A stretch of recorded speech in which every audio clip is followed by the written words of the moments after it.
Sirapas, Bahagi 1. Ako, si Carla. Isang estudyante sa kolehiyo na kilala ng lahat bilang masipag at mahilig sa libro. Simula pa lang ng unang taon ko, madalas na akong makita ng mga kaklase ko sa library. Para sa iba, lugar lang ito para mag-aral bago ang exam. Para sa akin, para itong ikalawang tahanan, isang lugar kung saan mas madali kong maramdaman na may katahimikan kahit panandalian lang sa gitna ng magulong mundo ng mga estudyante. Mahaba ang mga araw ko sa eskwela. Bukod sa mga klase, mayroon akong part-time na trabaho bilang tutor ng mga batang nasa high school. Pagkatapos ng lahat, library ang takbuhan ko. Dito ko nilalabas ang lahat ng stress at dito ko rin pinupuno ng katahimikan ang isip ko. Kadalasan, umaabot ako hanggang gabi. Hindi ko alam kung kailan nagsimula, pero isang bagay ang napansin ko. Sa tuwing magpupuyat ako sa library, laging may isang estudyanteng nakaupo sa sulok kamalong. Lagi siyang nasa parehong pwesto, sa mesa sa dulo, malapit sa istante ng mga lumang libro na bihira ng lapitan ng mga tao. Tahimik lang siya roon, nakayuko, nagbabasa. Sa unang tingin, wala namang kakaiba. Isang simpleng estudyante lang siguro na kagaya ko. Mas gusto ang katahimikan kaysa sa gulo ng dormitoryo. Pero habang tumatagal, mas lalo kong napansin na hindi siya ordinaryo. Isang Martes ng gabi, halos alas 10 na, ako na lang halos ang naiwan sa library. Tahimik ang paligid, tanging tunog ng electric fan at kaluskos ng mga papel ang naririnig. Sinulyapan ko siya, nandoon pa rin siya sa sulok, nakaupo, nakaputing polo at itim na pantalon. Hindi ko makita ng malinaw ang mukha dahil palaging nakatungo. Sa loob-loob ko, naisip ko, siguro mas matindi pa ang deadline niya kaysa sa akin. Napangiti ako ng bahagya pero mabilis din akong natigilan nang mapansin kong mula sa pagkakatungo niya, dahan-dahan siyang tumingin sa akin. Hindi buo ang mukha na nakita ko. May anino na tumakip pero sapat na ang ilang segundo ng pagkakatitig namin para manindig ang balahibo ko. Hindi siya ngumiti, hindi rin nagpakita ng kahit anong emosyon. Basta tinitigan lang ako parang walang hangganan bago siya muling yumuko at nagpatuloy sa pagbabasa. Nagpumiglas ang puso ko sa dibdib. Pinilit kong bumalik sa binabasa kong notes pero kahit anong gawin ko, ramdam kong nandoon pa rin siya, nakaupo, naghihintay.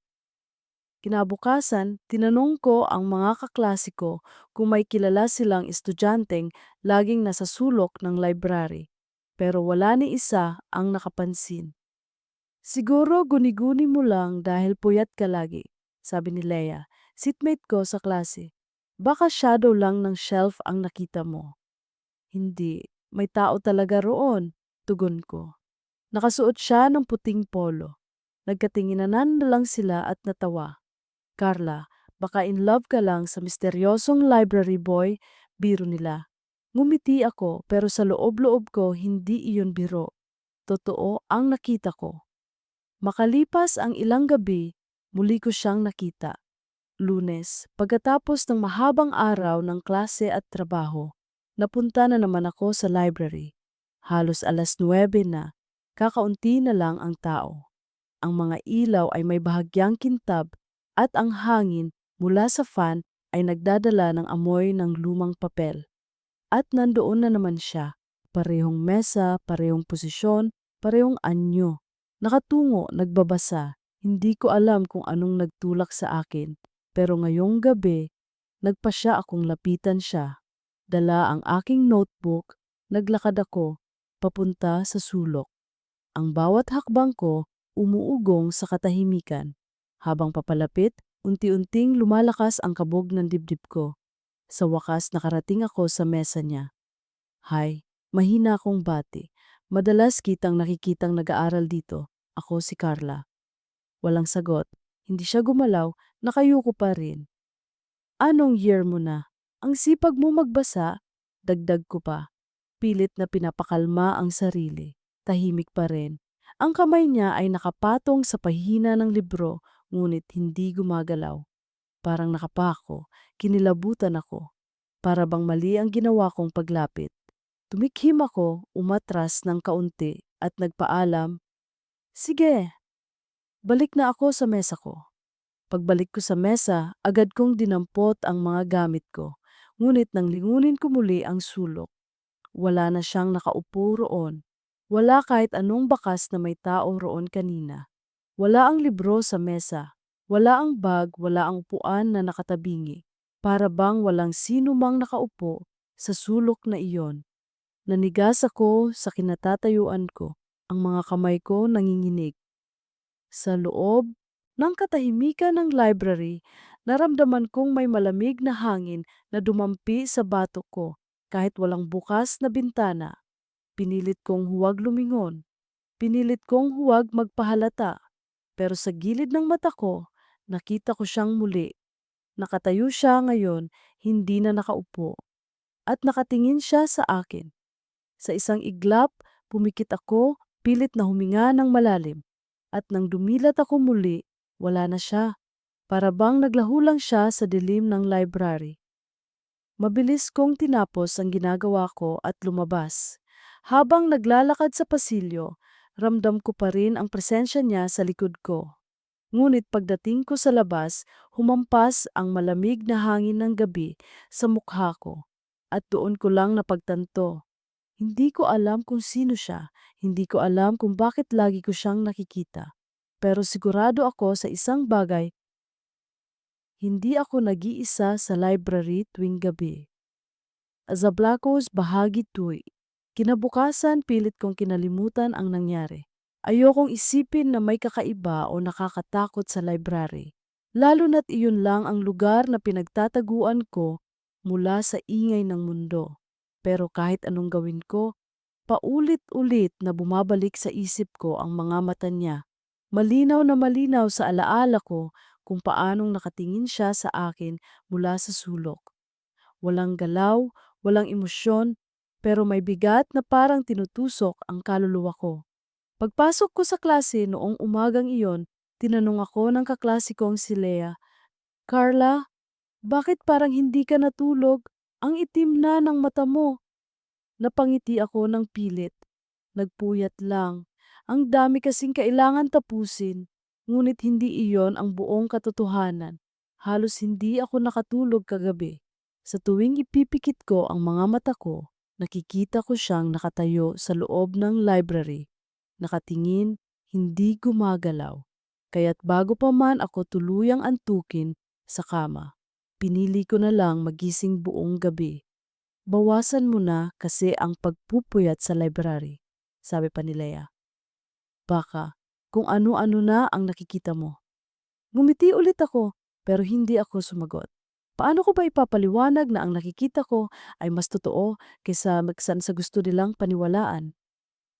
Lumipas ang maghapon, dumating ang hapon at muli akong bumalik sa library. Bahagi na ito ng routine ko. Kahit takot ako, hindi ko kayang iwasan. At siguro, may bahagi rin ng sarili ko na gustong patunayan kung totoo ba talaga ang lahat ng nakita ko. Pagpasok ko, normal ang lahat. May ilang estudyanteng nagbabasa, may 2 o 3 gumagawa ng group project, at ang librarian, si Ma'am Cora, abala sa pag-aayos ng card catalog. Lumapit ako para mag-log ng oras ng pagpasok. At bahagyang ngumiti siya. "Late ka na naman, Carla," sabi niya. "Huwag kang magpapagabi masyado." "Opo, ma'am, bibilisan ko lang po," tugon ko, kahit alam kong hindi iyon totoo. Pumwesto ako sa dati kong mesa, hindi kalayuan sa sulok kung saan ko siya laging nakikita. Sinubukan kong mag-concentrate sa notes ko, ngunit hindi ko mapigilang silipin ang direksyon na iyon. At hindi nga ako nagkamali. Naroon siya, nakaupo ulit sa parehong mesa. Nakaputing polo, nakayuko, binabasa ang parehong libro. Walang anumang pagbabagong makikita. Para bang frozen sa oras. Huminga ako ng malalim. Hindi pwedeng ganito lagi. Kailangan kong malaman kung sino siya, Kailangan kong makausap siya. Lumipas ang kalahating oras bago ko nakuhang bumangon.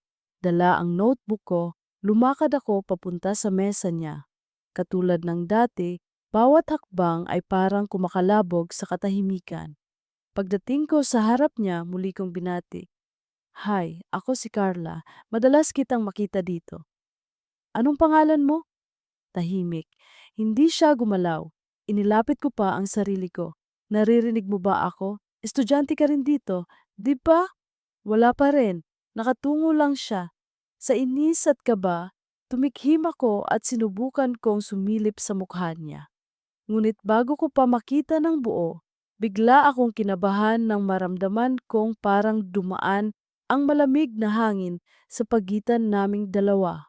Hangin na hindi galing sa fan, kundi parang sumingit mula sa sahig mismo. Napasandal ako sa mesa. Nanginginig ang tuhod. Mabilis kong sinabi, sige, balik na lang ako. At dali-dali akong naglakad pabalik sa mesa ko. Ngunit pag-upo ko, nang lingunin ko ang sulok, wala na siya. Walang tao. Wala ring bakas na may nakaupo kanina. Tumigil ang hininga ko. Tumayo agad ako, nilapitan ang mesa niya. Ang libro na hawak niya kanina ay wala na. Malinis ang mesa, parang hindi iyon nagalaw kahit kailan. Nanlamig ang mga palad, kuila, imposible. Sigurado akong naroon siya kanina. Kinabukasan, hindi ko napigilan ang sarili kong magtanong kay Ma'am Cora, ang librarian. Pagkatapos ng klase, lumapit ako sa mesa niya. Ma'am, panimula ko. May madalas po ba kayong estudyanteng nakikitang nagbabasa sa sulok, sa dulo? Nakaputing polo lagi, tahimik lang. Napatingin siya sa akin. At sa unang pagkakataon, nakita kong namutla ang kanyang mukha. Anong sabi mo? Mahina niyang tanong. May estudyante po kasi na laging nandoon. Minsan sinusubukan kong kausapin pero hindi siya sumasagot. Lagi siyang nakayuko, nagbabasa. Nanigas ang ekspresyon ni Ma'am Cora. Inilapag niya ang hawak niyang papel at marahang nagsalita. Carla, hindi ba't madalas kang nagpupuyat dito? Opo. May ilang taon na simula nang may estudyanteng nagpakamatay sa library na, yan, isang lalaki. Nahuli raw siyang bumagsak sa klase at hindi na niya kinaya. Alam mo ba kung saan siya natagpuan? Nanlamig ang buong katawan ko. Saan po? Sa mesa sa sulok, sagot niya. Halos bulong. Nakahandusay, hawak ang libro. Parang tumigil ang mundo ko, ang mesa, ang sulok, ang estudyante. Hindi na siya umuuwi. Dagdag ni Ma'am Cora, nakatitig sa akin. At kung nakita mo siya, baka gusto niyang may sumama sa kanya. Nang marinig ko iyon, halos manginig ang mga kamay ko. Biglang tumahimik ang buong paligid. At sa likod ng salamin ng library, sa mismong refleksyon, saglit kong nakita ang imahe ng isang estudyante. Nakaupo sa mesa, nakatingin diretso sa akin. Pagkakatingin na parang may sinasabi, "Huwag ka nang umuwi." Bahagi 3. Hindi ko alam kung paano ko nalagpasan ang araw na iyon. Sa klase, wala akong halos naintindihan. Ang mga salita ng guro ay nagiging alingaw-ngaw lang sa tenga ko. Ang mga mata ng mga kaklase ko ay parang nakatingin sa akin, pero hindi ako naririnig. Lahat ng nasa isip ko ay ang sinabi ni Ma'am Cora kagabi, na ang estudyanteng nakikita ko ay matagal nang patay. At doon mismo sa sulok na iyon ng library nagpakamatay. Sa bawat pagkurap ko, bumabalik ang imahe ng kanyang nakatungong ulo, ng kanyang malamig na titig, at ng biglaang pagkawala niya na parabang nilamon ng dilim ang kanyang katawan. Hating gabi na nang umuwi ako sa dorm, hindi ko mapigilang silipin ang sarili ko sa salamin bago matulog. At sa isang iglap, pakiramdam ko'y may nakatayo sa likod ko. Isang anino ng estudyanteng nakaputing polo. Napapikit ako, pilit na nagbilang ng 1 hanggang 10 sa kamuling dumilat. Ako lang ang nandoon, pero ang lamig sa batok ko ay hindi nawala. Kinabukasan, Pilit kong pinatibay ang loob ko. Kung totoo man ang nakita ko, kung totoo man ang kwento ni Ma'am Cora, kailangan kong alamin ang lahat. Hindi pwedeng nakabitin lang ang mga tanong ko. Pagkatapos ng klase, dumiretso ulit ako sa library. Hindi pa hapon, kaya may mga estudyante pa. Nilapitan ko si Ma'am Cora na nag-aayos ng mga libro. Ma'am, panimula ko. Pwede niyo po bang ikwento ng buo kung ano ang nangyari sa estudyanteng iyon? Gusto ko lang maintindihan. Huminto siya sa ginagawa at tumingin sa akin. Kita ko ang alinlangan sa kanyang mga mata, pero sa huli ay nagbuntong hininga siya. Carla, sabi niya, ang pangalan niya ay Ramil. Ilang taon na ang nakakalipas. Magaling na estudyante, pero nung huling taon niya, bumagsak siya sa isang klase na importante para makagraduate. Hindi raw niya kinaya ang hiya, lalo't mataas ang expectations ng pamilya niya. Gabi-gabi siyang nagpupuyat dito sa library, nagbabasa ng libro sa parehong mesa. Hanggang isang gabi, hindi na siya umuwi.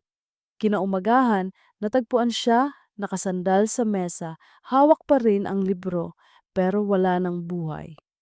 Nanginginig ang dibdib ko, parang bumigat ang hangin sa paligid namin. At simula noon, dagdag ni Ma'am Cora, ilang beses nang may nagsabing may nakikita silang estudyanteng nakaputing polo sa sulok. Hindi ko na pinapansin, pero ngayong ikaw na mismo ang nagsasabi, Carla, baka hindi lang iyon imahinasyon. Hindi ako nakasagot, ang utak ko ay parang binaha ng lamig. Kinagabihan, nagpunta ulit ako sa library. Hindi ko alam kung bakit ko ginagawa ito, pero parang hinihila ako pabalik. May kakaibang puwersang nagtutulak sa akin na bumalik sa mesa ko tuwing gabi para lang silipin kung naroon pa rin siya.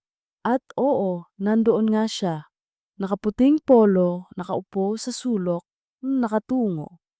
Katulad ng dati, pero ngayong gabi may kakaiba. Habang nakatingin ako, napansin kong gumalaw ang libro sa mesa ko. Nakapatong ito kanina, nakasara. Ngunit ngayon, kusa itong bumukas. Parang may hangin na humawi ng pahina. Napatayo ako, hindi makapaniwala sa nakita. Lumapit ako at tiningnan ang bukas na pahina. Ang librong iyon ay hindi akin. Hindi ko alam kung paano ito napunta sa mesa ko. At sa gitna ng pahina, may nakasulat gamit ang lapis. Malinaw na malinaw. Baranong, huwag ka nang umuwi. Namilog ang mga mata ko. Agad kong isinara ang libro at umatras. Nang lingunin ko ang sulok, wala na siya. Ngunit sa likod ng salamin ng library, sa refleksyon, nakita ko siyang nakaupo pa rin doon, nakatingin diretso sa akin, nakangiti ng banayad at parang inaanyayahan ako. Mabilis akong lumabas ng library, humahangos ako sa pasilyo, ramdam ang mabilis na tibok ng puso ko. Pagdating sa dorm, agad kong isinara ang ilaw at nagtalukbong ng kumot. Ngunit kahit sa ilalim ng kumot, naririnig ko ang tunog ng pahinang nililipat. Shh, shh, shh, paulit-ulit. Kinapa ko ang mesa sa gilid ng kama ko. Wala akong librong binuksan, pero ramdam kong may presensyang kasama ko sa kwarto. Carla. Bulong ng malamig na tinig. Napatakip ako ng tenga, pilit na iniiwas ang sarili sa boses na iyon. Ngunit kahit gaano ko ipikit ang mata ko, malinaw ang nakikita ko sa loob ng isipan ko. Si Ramil, nakaupo sa mesa ng library at ang kanyang mga labi bumubulong ng iisang linya. Huwag ka nang umuwi. Kinabukasan, pinilit kong hindi pumunta sa library. Dumiretso ako sa dorm pagkatapos ng klase, nanatili sa kwarto at hindi lumabas. Pero kahit doon, hindi ako ligtas. Habang nag-aaral ako, napansin kong ang librong hawak ko ay biglang bumukas mag-isa. Hindi ko ito binuklat, pero kusa itong nag-ikot ng mga pahina hanggang sa huminto sa isang blangkong papel. Doon, dahan-dahang lumitaw ang mga letra, parang sinusulat ng hindi nakikitang kamay. Huwag ka nang umuwi. Napabitaw ako sa libro at napaatras. Nang tumingin ako sa salamin sa gilid ng aking kama, nandoon siya, si Ramil. Nakaupo sa likod ko, tahimik, nakatingin. At doon ko napagtanto, kahit saan ako magpunta, hindi ko siya matatakasan. Ang library lang ang simula. Ang presensya niya, dala-dala ko na. At ang bulong niya, gabi-gabi nang lumalakas. Huwag ka nang umuwi. Bahagi, Matra. Hindi ko na alam kung paano ko haharapin ang mga susunod na araw. Ang simpleng buhay ko bilang estudyante na dati umiikot lang sa klase, library, at dorm ay biglang naging parang bangungot na paulit-ulit. Ang lahat ng ito ay nagsimula nang makita ko si Ramil, ang estudyanteng hindi umuuwi. Isang Miyerkules ng gabi, pinilit kong bumalik sa library. Hindi ko alam kung bakit pero may hatak na hindi ko kayang labanan. Kahit alam kong hindi na normal ang mga nangyayari, parang may puwersang nagtutulak sa akin na muling makita ang mesa sa sulok. Pagpasok ko, kakaunti na lang ang tao. May dalawang estudyanteng gumagawa ng group report at isang guro na nag-check ng papers. Tahimik ang paligid gaya ng nakasanayan. Ang amoy ng lumang papel ay bumalot agad sa akin at ang mga fluorescent light ay kumikindat-kindat, parang nagbabanta na maaaring mamatay anumang oras. Umupo ako sa paborito kong mesa, inilabas ang aking notes. Pilit kong itinakbo ang tingin ko sa mga binabasa ko, pero kahit anong gawin ko, dumudulas ang paningin ko sa direksyon ng sulok. At hindi nga ako nagkamali. Naroon siya. Nakaupo, nakayuko, binabasa ang parehong libro. Nakaputing polo, halos hindi gumagalaw. Ngunit ngayong gabi, may bago akong napansin. Sa mesa niya, may isa pang libro na nakabukas. Pero wala akong nakikitang mga letra. Puro blanko ang pahina, parang nilinis ng eraser ang mga salita. Hindi pwedeng ganito lagi. Bulong ko sa sarili. Huminga ako ng malalim at nagdesisyong lumapit muli. Sa bawat hakbang ko papunta sa sulok, lumalakas ang kabog ng puso ko. Naririnig ko ang paghinga ko, mabilis at mabigat, na parang sinasakal ng hangin. Pagdating ko sa mesa niya, tumikhim ako. Pwede ba kitang makausap? Hindi siya gumalaw. Nakayuko pa rin, hindi man lang nag-angat ng tingin. Umupo ako sa harap niya. Alam ko na kung sino ka. Si Ramil, tama ba? Estudyanteng nagpakamatay dito. Pero bakit mo ipinapakita ang sarili mo sa akin? Sa unang pagkakataon, gumalaw siya. Mabagal na iniangat ang ulo at doon ko nakita ang kanyang mukha. Maputla, malalim ang mga mata at parang pagod na pagod. Walang bakas ng dugo o sugat. Pero sapat na ang tingin niya para manlamig ang buong katawan ko. Binuka niya ang bibig niya at sa unang beses narinig ko ang boses niya. Mahina, garalgal parang dumadaan sa basag na radyo. Huwag ka nang umuwi. Nanigas ako sa kinauupuan ko. Bakit? Anong ibig mong sabihin? Hindi siya sumagot. Sa halip, dahan-dahan niyang itinulak ang librong nasa mesa papunta sa akin. Nakabukas ito sa blangkong pahina. Sa isang iglap, biglang lumitaw ang mga salita. Parang sinusulat mismo sa harap ng mga mata ko. Sumama ka na, hindi ka na dapat lumabas. Mabilis akong napatayo, halos matumba ang upuan. Hindi ako mananatili rito. Paglingon ko sa paligid, wala na ang ibang tao sa library. Kanina'y may dalawang estudyante at isang guro pa. Ngayon, kami na lang dalawa. Ma'am Cora? Sigaw ko pero walang sumagot. Sa refleksyon ng salamin sa gilid, nakita ko ang sarili kong nakatayo, nanginginig. At sa likod ko, naroon si Ramil. Nakaupo pa rin, ngunit ang mata niya ay diretso nang nakatutok sa akin. Tumakbo ako palabas ng library. Sa pasilyo, halos hindi ako makahinga. Bawat hakbang ay parang may humahabol. Nang marating ko ang dorm, agad kong isinara ang pinto at nilock ito. Ngunit kahit sa loob ng kwarto, hindi ako ligtas. Habang nakaupo ako sa kama, pilit na pinapakalma ang sarili. Biglang bumukas mag-isa ang libro sa mesa ko. Isa sa mga lumang notes ko sa klase. Walang hangin, walang gumalaw, pero kusa itong bumukas. At sa pahina, may nakasulat muli, hindi ka makakaalis. Nanginig ang kamay ko. Sinubukan kong isara ang libro pero parang may puwersang pumipigil. At mula sa salamin sa gilid ng kwarto, nakita ko siya ulit. Si Ramil, nakaupo, nakatingin sa akin. Kinabukasan, kinausap ko si Lia, ang kaibigan ko. Hindi ko na kayang itago ang lahat. Leah, may ikukwento ako, pero kailangan mong maniwala. Panimula ko. Nakunot ang noo niya. Ano na naman yan? Mukha kang hindi natutulog ng maayos. Ito ay tungkol sa library at sa estudyanteng laging nasa sulok. At ikinwento ko ang lahat mula sa una kong pagkakita sa kanya hanggang sa pag-amin ni Ma'am Cora na matagal na siyang patay hanggang sa mismong gabi kung kailan kinausap niya ako at ipinakita ang mga salita sa libro. Habang nagsasalita ako, nakita ko ang pagbabago ng ekspresyon ni Leah. Sa unay nakangiti siya, pero nang mabanggit ko ang pangalan na Ramil, bigla siyang natigilan. Carla, bulong niya, hindi ka nagbibiro? Hindi, totoo ang lahat. Tumango siya bagaman halatang nag-aalinlangan. Narinig ko na rin ang pangalan niya. Sabi nila, hindi raw siya umaalis ng library, kaya tinawag siyang ang estudyanteng hindi umuuwi. Pero Carla, bakit ikaw ang nakikita niya? Hindi ko nasagot ang tanong na iyon.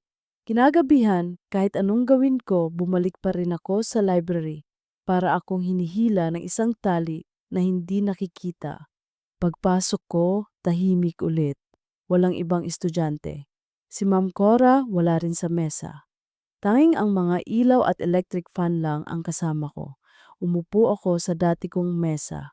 At bago ko pa mabuksan ang notes ko, kusa itong nalaglag sa sahig. Nang yumuko ako para damputin, napansin kong nakabukas ang librong naiwan sa mesa ni Ramil. At sa pahina, malinaw na nakasulat, kasama ka na. Napatigil ako. Nang tumingin ako sa salamin sa gilid ng library, hindi ko na nakita ang sarili ko. Ang nakita ko si Ramil, nakaupo sa mesa at sa tabi niya may isa pang estudyanteng babae na nakaputing blouse. Nakatalikod, pero alam kong ako iyon.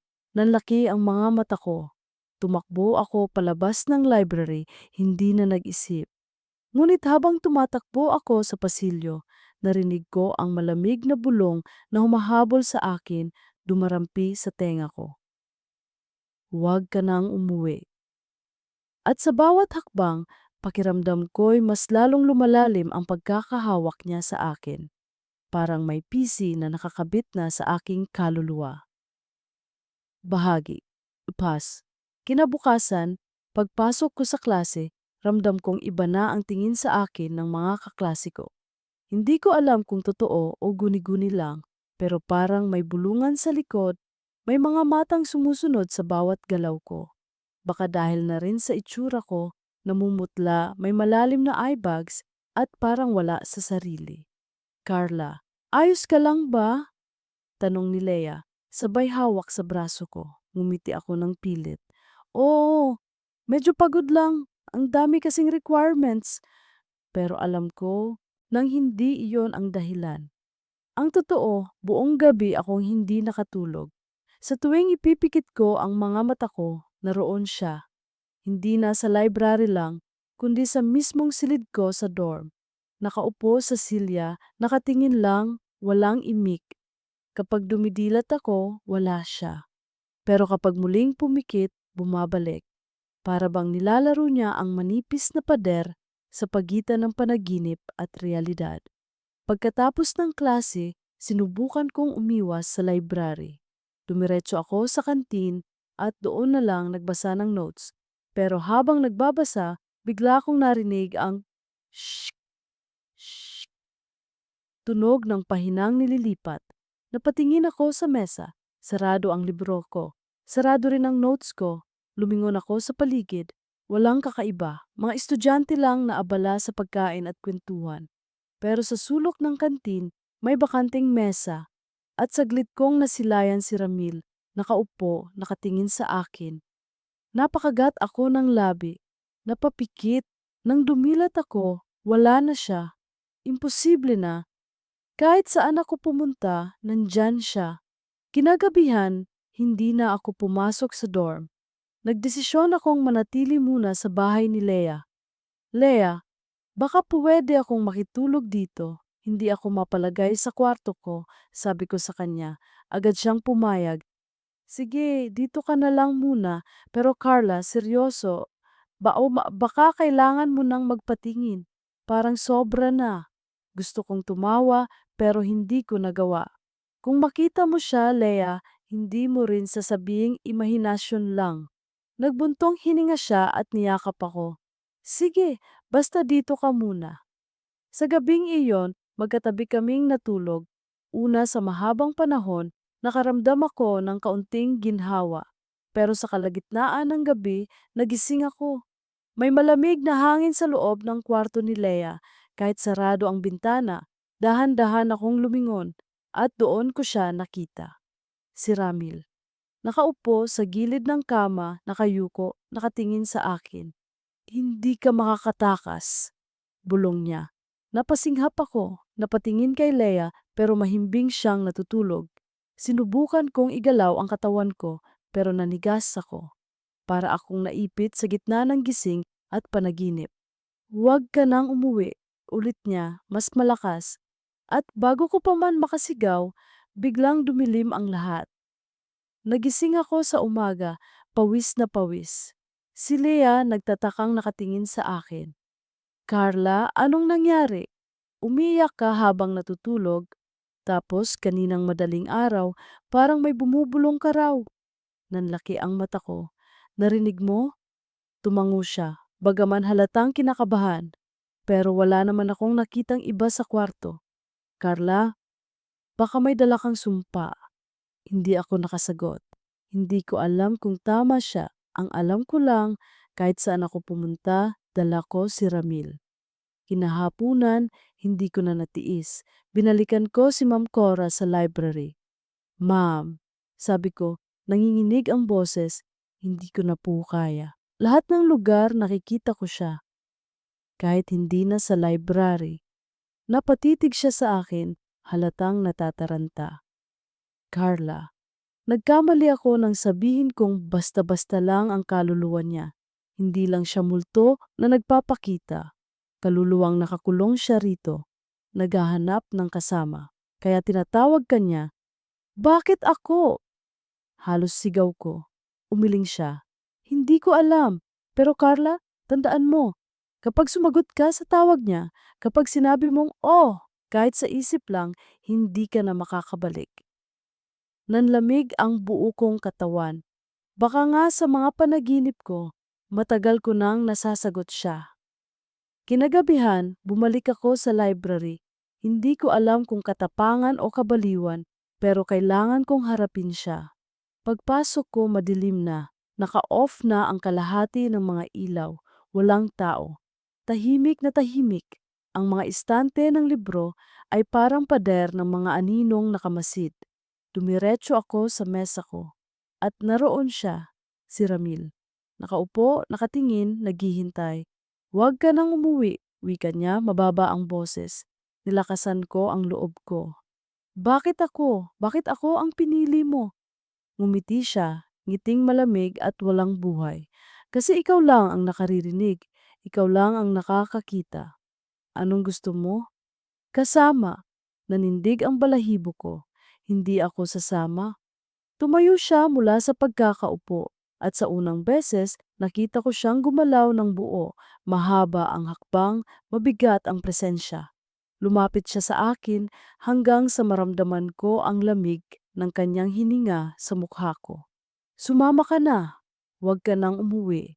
At sa salamin ng library, nakita ko ang refleksyon ko.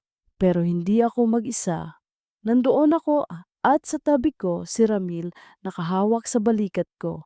At sa refleksyong iyon, hindi ako natatakot. Nakangiti ako, parang pumayag na. Napasigaw ako at napaatras. Pero sa salamin, hindi gumalaw ang refleksyong ako.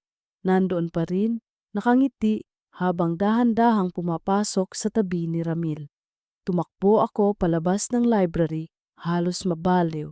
Pagdating ko sa dorm, isinara ko ang ilaw, nagtalukbong ng kumot, at pilit na pinipikit ang mata ko. Pero sa dilim ng unan, sa pagitan ng pintig ng puso ko, may boses na muling bumulong. Huwag ka nang umuwi. At sa pagkakataong ito, hindi ko alam kung nakaya ko pa talagang hindi sumagot. Dahil sa Pazabakakas, Bahagi 6. Hindi ko alam kung paano pa ako nakakapasok sa klase. Ang katawan ko ay parang umaandar sa automatikong galaw. Papasok sa silid, makikinig ng kaunti, magsusulat ng ilang notes, at pagkatapos ay tititig lang sa kawalan. Sa bawat segundo, pakiramdam ko ay may mga matang nakabantay sa akin. Minsan, habang nakaupo pa ko sa lecture hall, bigla kong naririnig ang pamilyar na tunog ng pahinang nililipat. Hush. Siya. Wala namang libro sa paligid na binubuklat. Napapalingon ako sa kanan, sa kaliwa. Wala. Ngunit sa gilid ng paningin ko, sa pinakahuling row ng upuan, nakikita ko siya. Si Ramil. Tahimik. Nakaupo, nakatingin sa akin. At kapag kumurap ako, nawawala siya, para bang usok na tinangay ng hangin. Carla, nagiging weird ka na, sabi ni Leia isang hapon. Hawak niya ang braso ko habang magkasabay kaming naglalakad papuntang kantin. Lagi ka na lang tulala, lagi kang mukhang natatakot. Hindi na ito normal. Hindi ko alam kung paano ipapaliwanag. Leia, hindi mo kasi naiintindihan. Lahat ng oras kasama ko siya, kahit saan ako magpunta, kahit hindi sa library. Nakunot ang noo niya. Sino? Si Ramil. Halata ang panginginig ng kanyang labi. Carla, tigilan mo na yan. Baka masyado ka lang na impluensyahan ng mga kwento. Baka kailangan mo na talagang magpatingin. Kung makita mo siya mismo, hindi mo rin masasabi yan. Mariin kong sagot. Hindi na siya nakasagot. Sa halip, huminga siya ng malalim at tumingin sa akin, puno ng awa. Kinagabihan, pinilit kong umiwas sa library. Nanatili ako sa dorm. Nag-aral sa ilalim ng ilaw ng desk lamp. Sinabi ko sa sarili ko, kung hindi ako pupunta sa library, wala siyang dahilan para lumapit. Ngunit nagkamali ako. Habang nakasubsob ako sa notes, narinig ko ang pamilyar na tunog ng pahina. Shh! Shh! Napatingin ako sa librong nasa harap ko. Sarado. Pero bigla itong gumalaw, kusang bumukas at tumigil sa blangkong pahina. At doon, dahan-dahang lumitaw ang mga letra, parang sinusulat ng hindi nakikitang kamay. Huwag ka nang umuwi. Namilog ang mata ko. Napaatras ako sa upuan. At sa salamin ng aparador, nakita ko siya, si Ramil. Nakaupo sa silya sa likod ko. Tahimik, walang ekspresyon, ngunit ang mga mata niya ay nakatutok sa akin. Napapikit ako, nanginginig. Hindi ako sasama, bulong ko. Ngunit nang dumilat ako, nakasandal na siya sa balikat ko. Sa salamin, malinaw na malinaw. Pero sa aktwal na silid, wala akong nararamdaman. Ano ba talaga ang nangyayari sa akin? Kinabukasan, hindi ko na napigilang muling kausapin si Ma'am Cora. Ma'am, sabi ko, halos umiiyak, hindi na po siya sa library lang nagpapakita. Kahit saan, kahit sa dorm, nandyan siya. Napalalim ang buntong hininga ni Ma'am Cora. Carla, may mga kwento tungkol sa mga kaluluwang hindi matahimik. Kapag pinili nilang manatili sa isang lugar, hindi lang iyon espasyong pisikal. May pagkakataon na sumasama sila sa taong nakakakita at nakakarinig sa kanila. At kapag nangyari iyon, ano po, hindi mo na sila matatakasan. Nanlamig ako. Ibig niyo bang sabihin, habang buhay ko na siyang makikita? Hindi ko alam, pero isa lang ang sigurado. Hindi basta-basta siya aalis hanggat hindi ka sumasagot. Kinagabihan, muli akong bumalik sa dorm. Pinilit kong huwag matulog, ngunit sa kalagitnaan ng gabi, hindi ko na nakayanan ang bigat ng talukap ko. Nakapikit lang ako ng ilang minuto at nang dumilat ako, nandoon siya, si Ramil. Nakatayo sa gilid ng kama, nakatingin. Huwag ka nang umuwi, bulong niya. Napailing ako, pilit na pinapakalma ang sarili. Hindi ako sasama. Ngunit sa isang iglap, biglang umuga ang kama. Parang may mabigat na pumuwesto sa tabi ko. Lumingon ako at doon ko siya nakita. Nakahiga sa tabi ko, nakapikit, parang natutulog. Nanigas ako sa takot. Ang hininga ko'y bumibilis, ngunit wala akong magawa kundi titigan siya. At nang dahan-dahan niyang iminulat ang mga mata niya, diretso siyang tumingin sa akin at nginitian ako ng malamig. Magpahinga ka na. Hindi ka nagigising mag-isa. Napasigaw ako at napatalon mula sa kama. Binuksan ko ang ilaw, ngunit wala na siya. Ako lang ang nandoon. Ako at ang echo ng mga salitang iyon sa tenga ko. Kinabukasan, bagsak ang katawan ko sa klase. Hindi na ako makapag-concentrate. Hindi na ako makapag-aral. Ang lahat ng iniisip ko ay kung paano ako makakatakas sa bangungot na ito. Habang naglalakad ako pa uwi, bigla kong naramdaman ang malamig na hangin sa batok ko. Paglingon ko, wala namang tao. Pero sa salamin ng isang nakasarang tindahan, nakita ko siyang muli. Nakaupo sa mesa, nakatingin sa akin at sa tabi niya, isang upuang bakante na para bang inireserba para sa akin. At doon ko napagtanto, hindi na ito simpleng pagpaparamdam. Hinahanda na niya ang lugar ko sa tabi niya at sa tuwing naririnig ko ang bulong na iyon, huwag ka nang umuwi. Mas lalo kong nararamdaman na baka nga wala na akong balikan. Bahagi sa satin, ilang gabi na akong halos walang tulog. Ang mga mata ko ay namumugto. Ang katawan ko ay parang laging nasa gilid ng pagkahulog. Ngunit higit pa sa pagod ang bumabagabag sa akin. Ang presensya niya si Ramil na hindi na ako tinatantanan. Minsan, kahit nasa klase ako, pakiramdam ko ay nakaupo siya sa tabi ko. Wala namang ibang nakakakita, pero ramdam ko ang bigat ng isang taong nakadikit sa balikat ko. Sa tuwing tatayo ako para lumipat ng upuan, pakiramdam ko ay sumusunod siya, dahan-dahan. At kapag sumulyap ako sa bintana o salamin, palagi siyang nandoon, nakatitig, parang naghihintay ng sagot mula sa akin. Isang hapon, kinausap ko si Leia. Hindi ko na kayang itago ang lahat. Leia, halos bulong ko habang nakaupo kami sa kantin. Pakiramdam ko hindi na ako tatagal. Napatigil siya sa pagkain, tinitigan ako ng diretsyo. Ano na naman, Carla? Si Ramil. Hindi na lang sa library. Kahit saan ako magpunta, nakikita ko siya. Kahit dito. Tingnan mo. Itinuro ko ang salamin sa pader ng kantin. Nilingon niya iyon. Ako, malinaw kong nakikita, si Ramil, nakaupo sa mesa sa likod ko, nakayuko, pero paminsan-minsan ay tumitingin. Ngunit, nang ibalik ni Leah ang tingin sa akin, umiiling siya. Wala, Carla, wala akong nakikita. Diyos ko! Napahawak ako sa ulo ko. Bakit ako lang? Hinawakan niya ang kamay ko. Pakinggan mo ako, Carla. Kailangan mong itigil to. Baka habang iniisip mong nandyan siya, lalo lang siyang lumalakas. Huwag mo siyang pansinin. Umiling ako, nanginginig ang labi. Hindi ko na kayang huwag pansinin. Kahit anong gawin ko, naririnig ko siya, kahit nakapikit ako. Kinagabihan, hindi na ako nakatiis. Bumalik ako sa library. Wala akong planong mag-aral. Ang gusto ko lang ay harapin siya ng tuluyan. Pagpasok ko, madilim na.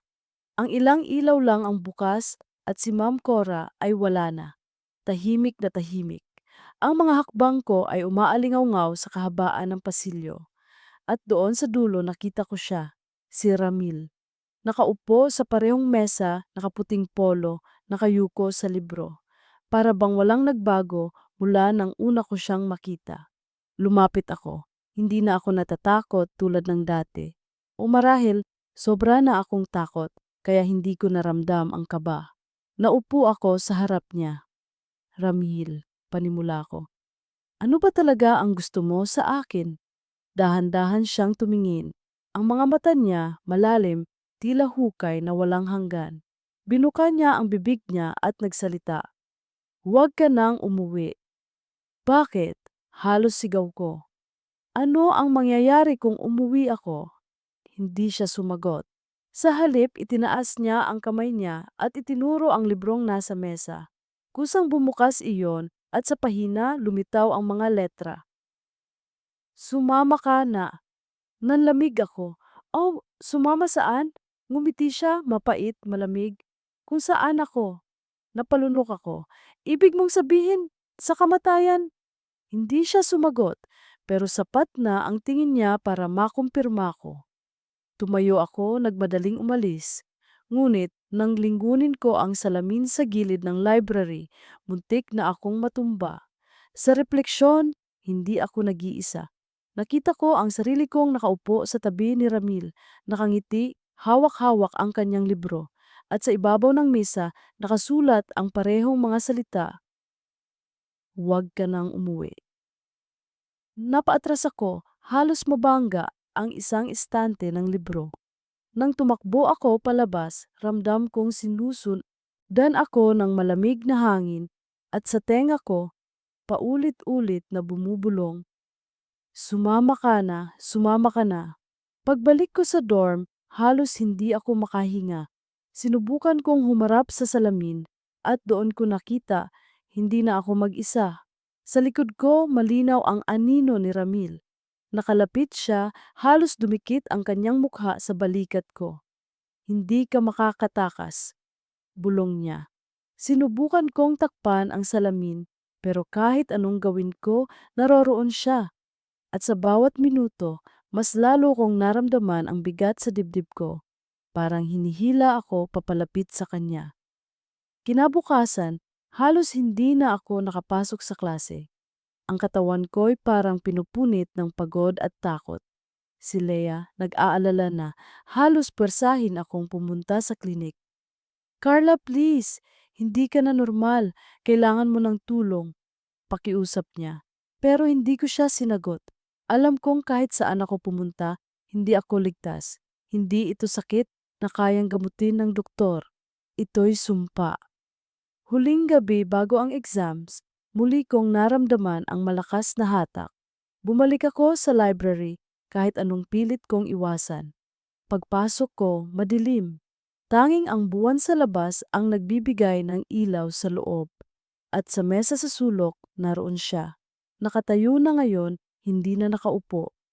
Nakangiti, inaabot ang kamay niya sa akin. Halika na, Carla. Huwag ka nang umuwi. Hindi ko alam kung anong puwersa ang nagtulak sa akin, pero dahan-dahan kong iniunat ang kamay ko. At sa sandaling nagdikit ang mga daliri namin, biglang bumagsak ang mga libro mula sa istante, isa-isa, parang may bagyong dumaan. Ang buong library ay umalingaw-ngaw ng mga tinig, mahihinang hikbi, sigaw ng mga nawalan ng pag-asa at paulit-ulit na bulong. Huwag ka nang umuwi, huwag ka nang umuwi.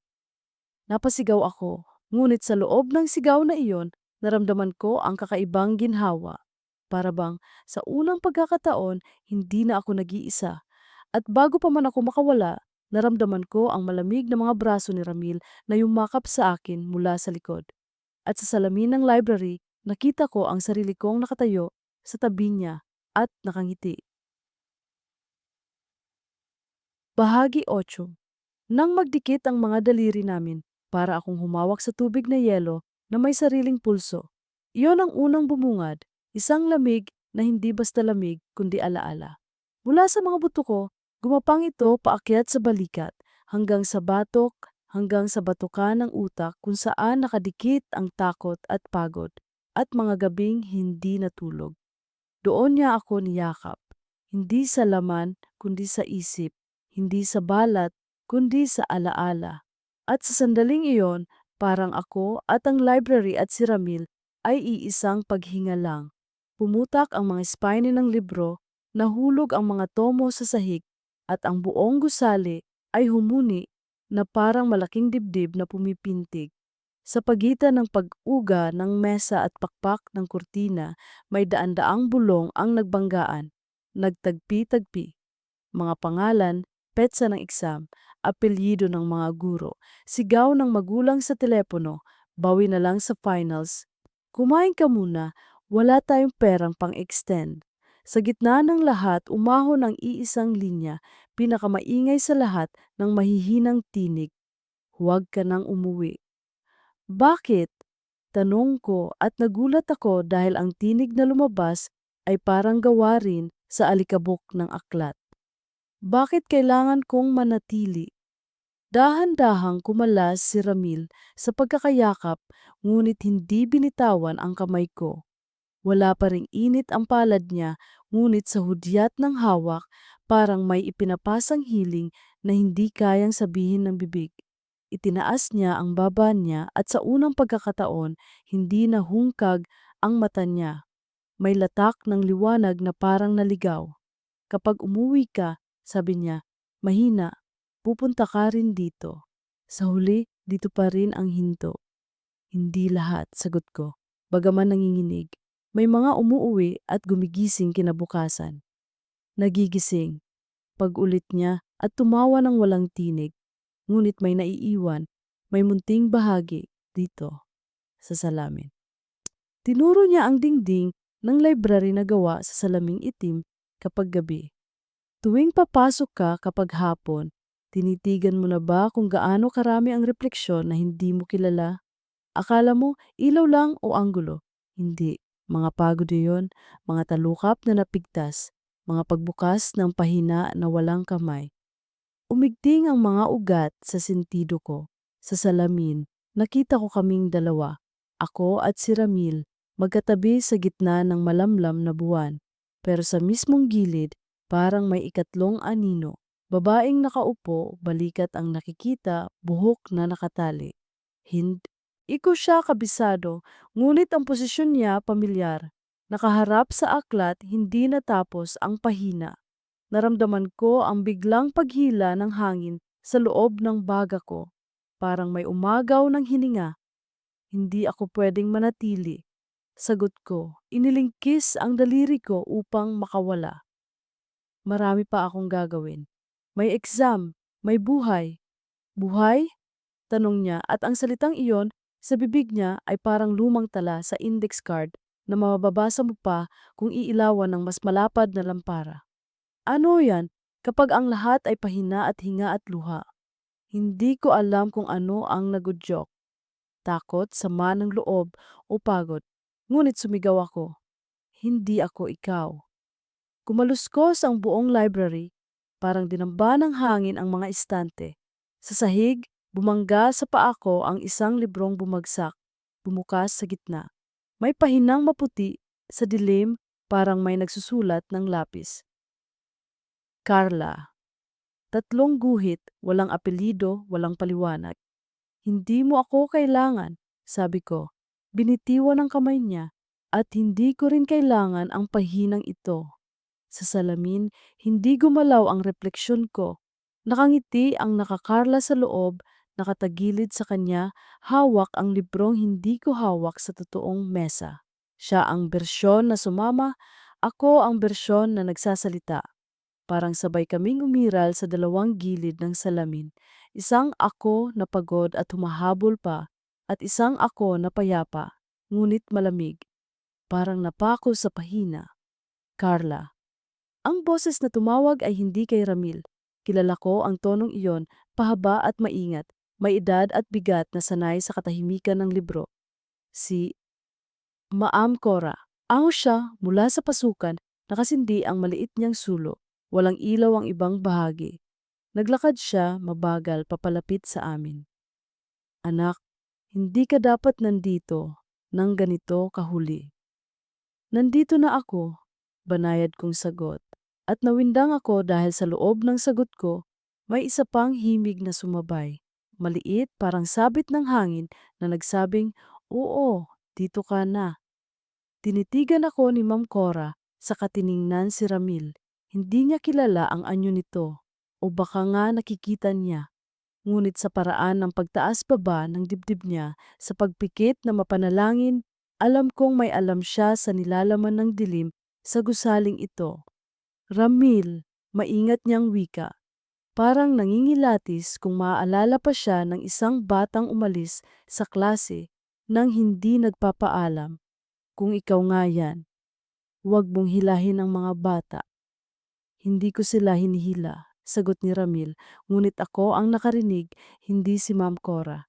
Sa akin lang dumapo ang tinig na parang sipol ng lumang bintana. Sila ang pumupwesto. Hindi ako pupwesto, sabi ko, pero sa loob ng utak ko, may upuang bakante na parang may pangalan kong nakatape sa sandalan. Carla. Reserve. Ipinatong ni Ma'am Cora ang sulo sa misa at humakbang ng isa, diretsong humarang sa pagitan namin ni Ramil. Kung hindi ka uuwi, Carla. Aniya, malumanay, wala nang mag-uuwi sa iba. Tandaan mo, hindi lahat ng naaantala ay kaligtasan.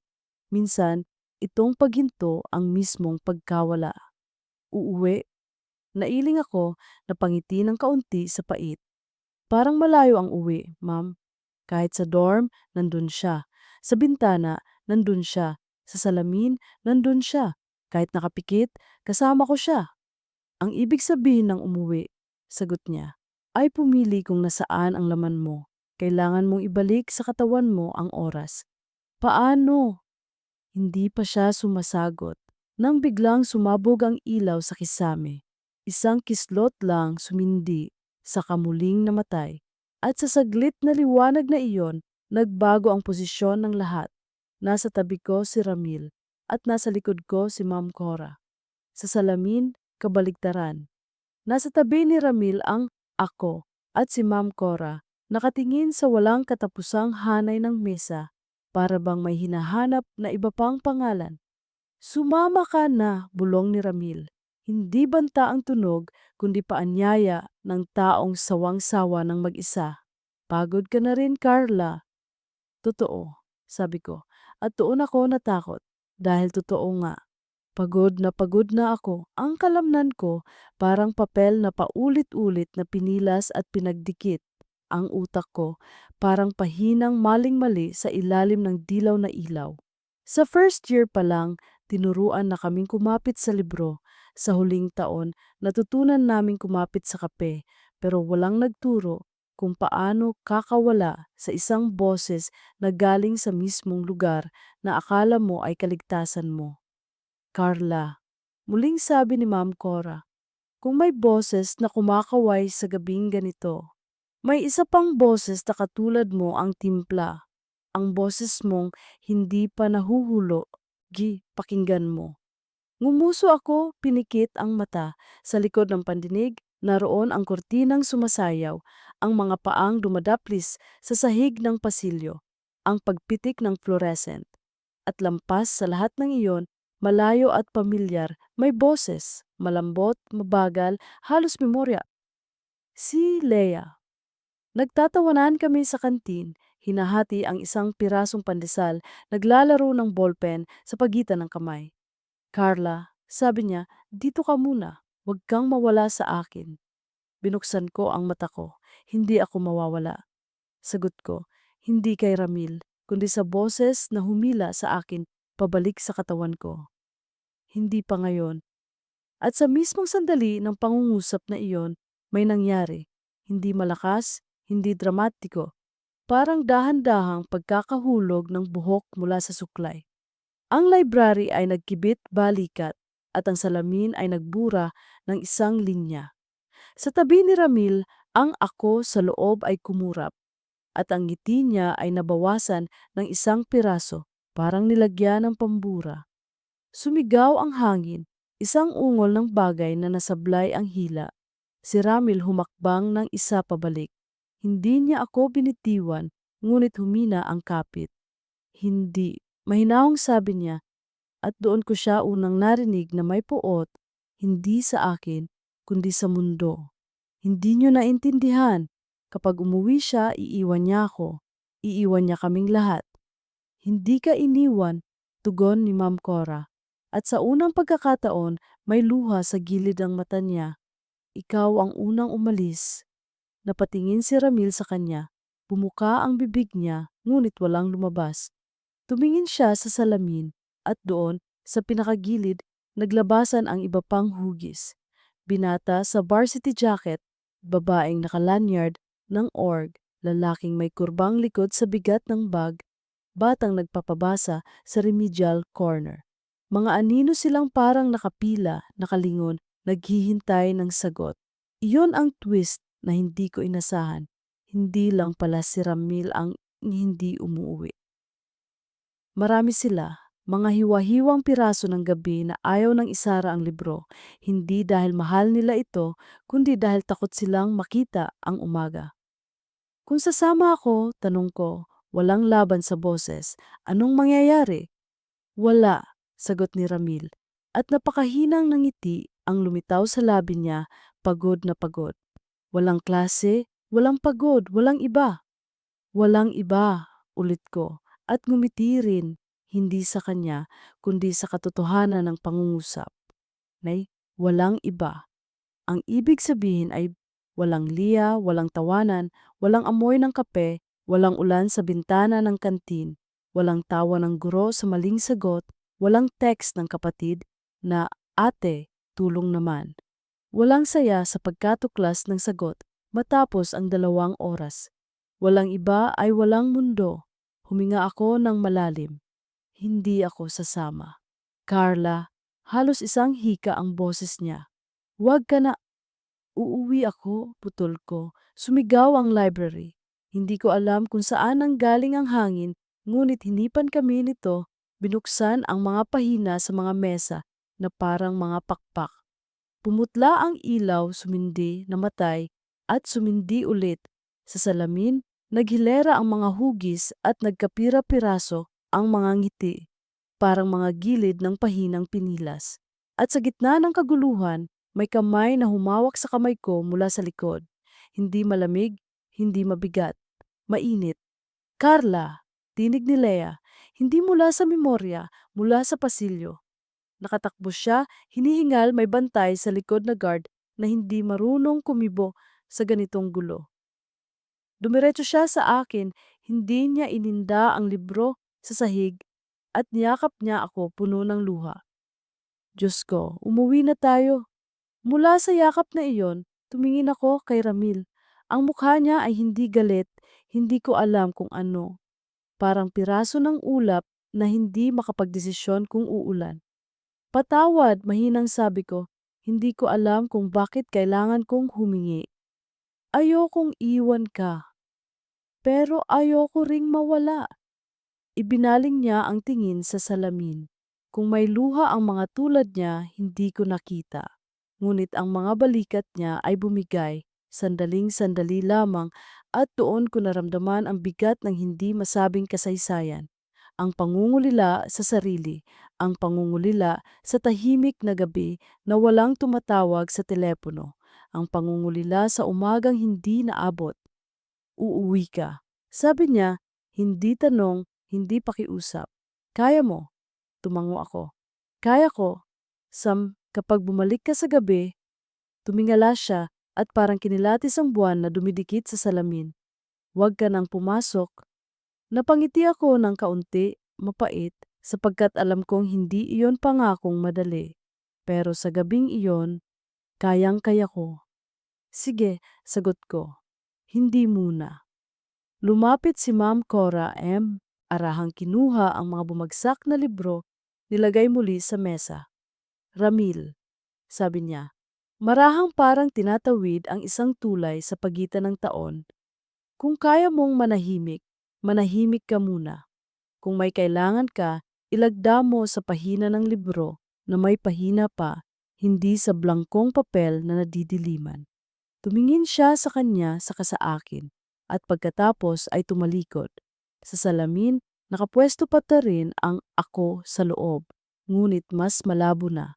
Ang linya ng nangiti ay hindi na kumpleto at ang kamay ay mukhang humihiwalay sa librong hawak.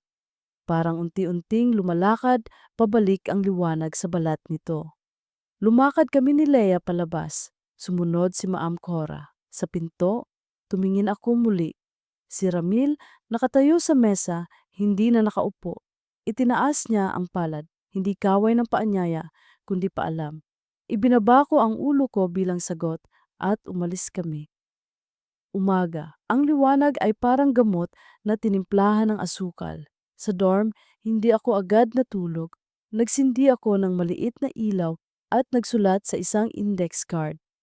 Uuwi ako. Iyon ang inilagay ko sa loob ng notebook ko, sa pinakaunang pahina. Para sa sarili ko, tuwing susuko ang gabi, nagising ako sa halakhak ni Leia sa kantin, sa amoy ng pandesal at kape, sa kwento ng klase na sablay ang projektor, sa maliit na init ng araw sa braso ko.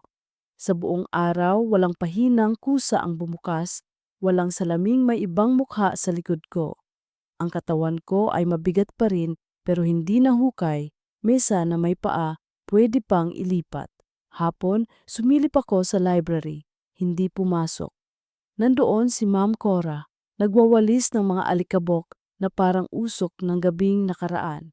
Kumaway siya sa akin, ngiting pagod ngunit tunay. Iyon na muna. Umuwi ako. Kinabukasan, maagang maaga, dumayo ang tsismis sa campus na may nakakita raw ng multo sa library. Isang binata sa puting polo na nakatayo sa mesa, tumingin sa salamin at nagbaba ng kamay. Paalam, hindi pa anyaya. May nagkwento ring may librong nakabukas sa gitna ng sahig, walang letra, kundi isang pangungusap na nakasulat sa lapis. May uwi ka. Hindi sablay ang grammar, marahil lapis ng gabi, hindi sanay sa alpabeto ng umaga. Sa hapon, nang malinis na ang sahig at ayos na ang mga libro, may estudyanteng napadaan sa salamin. Sumulyap siya at napahinto. Sa makinis na itim, may makikitang dalawang hugis. Ang binata at ang babae magkalayo ng kalahating hakbang. Hindi sila magkatabi, ngunit hindi rin sila ganap na magkahiwalay. Parang dalawang pahina ng iisang libro na hindi pa tinatalalakbay. Nandyan sila, handang mabasa, handang ipikit. Narinig ko ang kwento mula sa labi ng iba, hindi mula sa akin. Pinakinggan ko iyon kung paanong pinakikinggan ang bagong leksyon. May ingay, may katahimikan, may pagitan. Sa loob ko, may bahagyang kalansing ng salamin, blagpak ng alaala na inalis mo sa dingding at inilagay sa mesa para hindi ka laging nakatingala. Pag-uwi ko sa dorm, naabutan ko sa mesa ko ang notebook na hindi ko iniwan. Walang bumukas, walang bago. Tinignan ko ang index card na nilagay ko kagabi.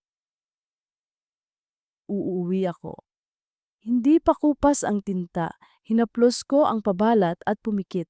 Sa likod ng talukap ko, hindi sumulpot si Ramil. Sa halip, lumitaw ang mesa sa sulok. Walang tao, walang libro, isang upuan na may bakanting sandali kung sakaling kailanganin mo ulit ang katahimikan, ngunit hindi ang gabi. Hindi ko alam kung kailan ako muling papasok. Baka bukas, baka sa susunod na linggo, baka kapag handa na akong harapin ang bintana ng salamin na may sariling panahon. Ngunit ngayong gabi, umuwi ako. Hindi ako nakatulog agad. Pinanood ko ang lampara habang umiindak ang liwanag. Sa isang iglap, parang may humaplos sa hangin. Hindi malamig, hindi rin mainit, basta pagod na nagpaalam. Salamat! Mahina kong bulong, hindi ko alam kung kanino. Sa library. Kay Ma'am Cora, kay Leia, kay Ramil sa sarili ko. At nang ipikit ko ang mga mata ko, hindi ko na narinig ang bulong na huwag ka nang umuwi. Ang pumalit ay simpleng katahimikan at sa pinakaloob ng katahimikan, ang banayad na pangungusap na pinili kong isulat. Uuwi ako.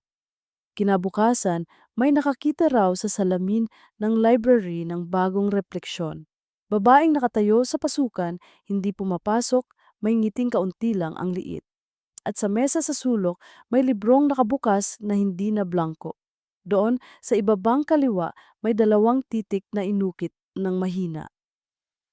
Sa ersinan, hindi ko alam kung akin at kanya, kanya at akin. Wala nang nagtanong kung bakit may librong kusa pa ring bumubukas kapag gabi.